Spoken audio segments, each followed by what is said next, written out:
So now that you've taken care of Phalaenopsis orchids successfully, you think you're ready for a little bit of a challenge? Well, this video is for you. Let me introduce you to one of the most diverse orchid genus, Dendrobiums, and today we'll be looking at one of the toughest, but still a little bit tricky to master Dendrobiums, nobile type Dendrobiums. I think I'm pronouncing it right? Nobile. Join me to learn all about nobile type Dendrobiums on this episode of Orquidorky. All of these plants are classified inside of the Dendrobium genus, and as you might see, they are wildly different. They are grouped in different sections with similar morphology and care. One of the most popular ones is this one, Dendrobium nobile and its hybrids, which are classified in the section Dendrobium. They are usually called soft cane dendrobiums. You can tell them apart from other dendrobiums because their leaves are more flexible. They grow vertically with flowers all along their canes, and they drop most of their leaves when the weather is cooler and drier. I love them because their flower canes don't take a lot of space. Whenever my loved ones tell me, "Hey Mark, you need to stop, there's no more room for orchids," I pay them no mind because I'm sure I can feed a young dendrobium over there.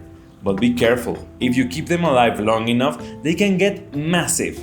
They have 1 to 5 flowers per node all along their leafless canes that bloom in midwinter through early spring. Their flowers are slightly fragrant, waxy, textured, and highly variable. These are the things you have to keep in mind in order to keep your dendrobium happy and healthy. Dendrobium nobile and its hybrids love a lot of light. You should try to give them as much as possible without burning their leaves, and that will vary a lot depending on where you live. If you provide excellent ventilation and slowly acclimate them, you can even grow them outside without them burning. The best flowering dendrobiums I've ever seen have canes that turn almost yellow from all the light they've received. But as always, if your temperatures are too high, or there's not enough air movement, or if they show any burn marks, you need to protect them. You can grow them under a shade cloth or a canopy. I can't grow them outside because there's a little bit too much ventilation outside my apartment. But you can keep them blooming inside. I grow them in my brightest window under direct sun, but I provide a lot of ventilation to keep them from burning. During winter, you should put them in really bright light. They can even handle direct sun when the temperature is low. And speaking of temperature, Dendrobium nobile is native to Southeast Asia. They are extremely hardy plants growing on tall trees at elevations up to 2,000 meters, where temperatures sometimes drop to near freezing. In their natural habitat, they can handle summer day temperatures up to 31 degrees Celsius and winter night temperatures down to 9 degrees Celsius. They can even survive a light frost if they're completely dry, but they'll do better if you protect them from extreme temperatures. But the bad news, I can tell you right now. If you can't provide at least a month of nights with temperatures lower than 14 degrees Celsius, you won't be getting any flowers, so try warmer weather species of Dendrobium if you live in a hotter climate. I have to admit that I've had trouble keeping nobile type Dendrobiums in the past. And one of the things I blame is the lack of humidity of Mexico City, especially now that spring is coming. It's hot and completely dry. That's why I don't like using a 4K camera. In their natural habitat, they enjoy living at 80% humidity during summer and at 60% humidity during winter. But even without ideal humidity, I've still managed to rebloom them, so don't let that stop you from having dendrobiums. If you need help getting the humidity right, check out my Phalaenopsis care video, or the future video I will make about humidity. In all of my videos in the description below, you can find each chapter listed, so you can skip ahead if you're only interested in a specific part of a video. Dendrobium nobile usually experiences 2 main seasons, a wet and hot growing season and a dry and cold resting period.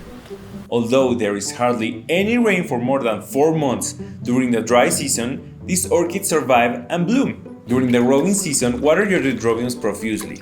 You know it's time to water them when the media is almost dry to the touch, but there's still a little bit of moisture. Try using the skewer or weight method to gauge how often you need to water them.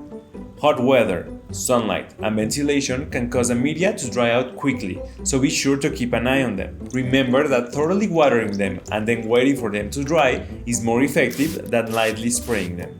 But, and it is a big but, nobile type Dendrobiums like it rough. You have to slowly decrease watering around August, when the cane should be completely mature. Stop watering by late October. Depending on the humidity and weather of where you live, you might not need to water at all until spring. If the canes start to look shriveled, spray them lightly to plump them up. Don't let them get too wrinkly. I usually need to spray them only 2 to 3 times during the rest period, but people in drier places might need to do it more frequently. Use distilled, filtered, or reverse osmosis water to provide the least amount of nutrients as possible. Once you see new buds or new growths starting to develop, start watering again.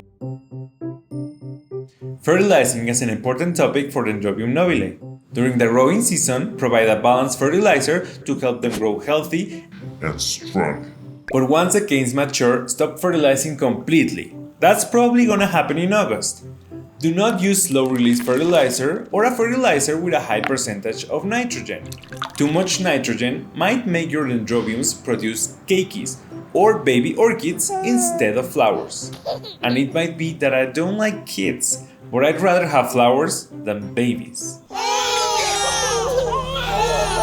If this is too new for you, we call keikis the new orchids that usually grow in the upper nodes of the canes or flower spikes.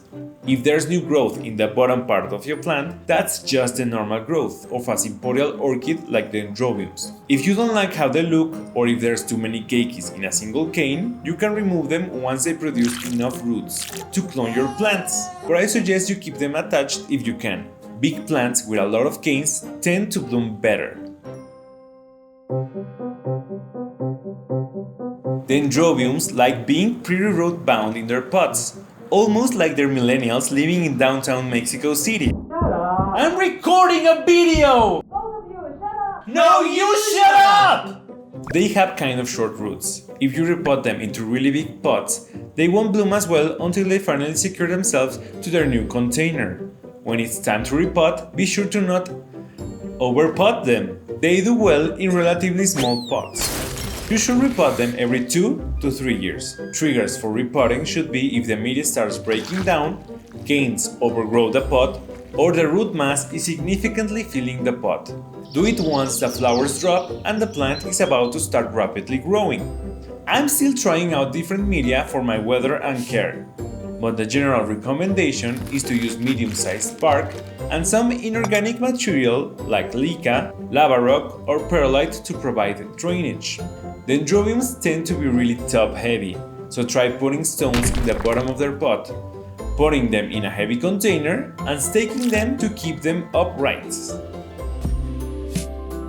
And now to recap, if you want your nobile type Dendrobium to bloom, have no mercy. Treat it like you would treat an ex. Let it suffer the coldness of your heart. It should experience temperatures below 14 degrees Celsius for at least 25 nights. After treating like royalty for half a year, let it suffer hunger and thirst. Finish feeding in August and reduce watering. Stop almost completely in October. Let it question its life choices. If you can increase light during winter, do that too. Let it almost burn. Let its leaves fall down and laugh at its naked body. They're deciduous plants, so that's normal. Don't give it gifts during Christmas and ignore it during New Year's. All of these will stress it out enough for it to come back for you, crawling, and offering you the most beautiful flowers, so you'll have it back. Isn't that right, Jesus Francisco? But if instead of flowers your Dendrobium nobile produced a lot of keikis, it might be that you fertilized with too much nitrogen, or the winter nights weren't as cold as they should be. If you live in a colder place, don't worry too much bringing your Dendrobium nobile inside too early. Keep them outside as long as possible. Just protect them from freezing temperatures. You'll see they'll bloom better if you treat them a little bit rough. When the flower buds appear, protect them from too much light and sudden temperature changes, so the flowers don't get damaged. Okidoki, that's all for today's video. If you have any questions, please comment below. If you like this video, be sure to share, like, and subscribe. If you want to buy me a coffee, you can do it at ko-fi.com/Orquidorky or click in the link in the description below. Except you, Jesus Francisco. I want nothing to do with you. Bye-bye!